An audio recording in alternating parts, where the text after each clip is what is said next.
আজ নিয়ে চলে এসেছি লাল লাল ঝাল ঝাল করে চিকেনের ঝোল ছোট আলু দিয়ে। চলো রেসিপিটা দেখে নাও। সবাই সাথে থেকো, প্রথম থেকে শেষ পর্যন্ত দেখো। ভিডিওটা ভালো লাগলে লাইক কমেন্ট করে সাথে থেকো। প্রথমেই নিয়ে নিয়েছি ছোট ছোট আলু, সেগুলোকে খোসা ছাড়িয়ে নিয়েছি। আর এখানে চিকেনটা পরিষ্কার করে ধুয়ে নিয়ে লবণ, হলুদ আর সর্ষের তেল আর কাশ্মীরি লঙ্কার গুঁড়ো আমি মাখিয়ে রেখে দিয়েছি বেশ কিছুক্ষণের জন্য। আর মশলার মধ্যে নিয়েছিলাম পেঁয়াজ, রসুন, আদা, জিরের গুঁড়ো দিয়েছিলাম আর শুকনো লঙ্কা। চলো এবার মশলাটা বেটে নিই শিলনোড়াতেই।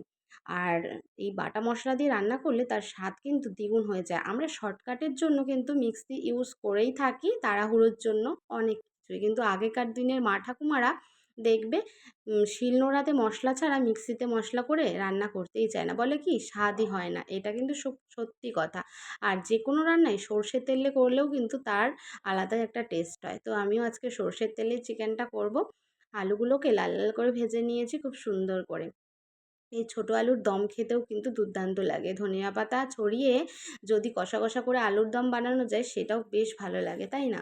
তো চলো আমি সর্ষের তেলে রান্নাটা করছি। আর যে সর্ষের তেলটা ছিল কড়াইতে আলুটা ভেজে নেবার পর তার মধ্যে পেঁয়াজ কুচি দিয়ে দিয়েছি। দিয়ে পেঁয়াজটাকে ভালো করে ভেজে নিয়ে তারপর মশলাটা দিয়েছি। মশলাটা থেকে তেল ছেড়ে দিয়েছে। আর তারপর আমি যে মাংসটা লবণ হলুদ দিয়ে মাখিয়ে রেখেছিলাম সেটা দিয়ে দিয়েছি। এবার ঢাকা দিয়ে দিয়ে রান্না করতে করতেই অর্ধেকের বেশি মাংস সেদ্ধই হয়ে যাবে।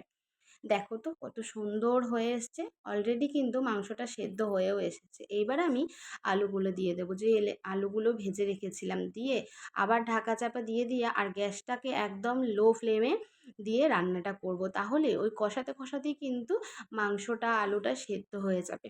আর আমি ঝোলটা দেব গরম জল। গরম জল দিয়ে বেশ খানিকক্ষণ ফুটিয়ে নেব। আর যে কোনো রান্নায় আমরা ঝোলে যদি গরম জল ইউজ করি তার স্বাদও কিন্তু খুব ভালো হয়।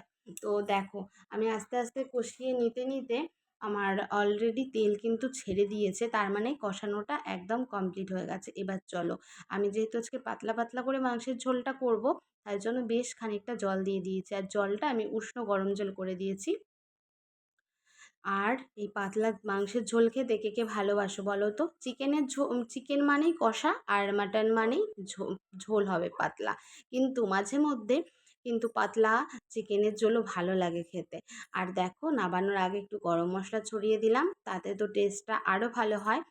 তো তোমরা কারা কারা ভালোবাসো বলো তো চিকেনের ঝোল খেতে? গরম গরম ভাতের সাথে খুব ভালো লাগে। সব সময় তো কষা কষা ভালোও লাগে না। আর আমার রেসিপিগুলো দেখতে তোমাদের কেমন লাগে সেটাও কিন্তু এই কমেন্ট বক্সে জানাতে ভুলো না। দেখো লাল লাল ঝাল ঝাল রেডি হয়ে গেছে।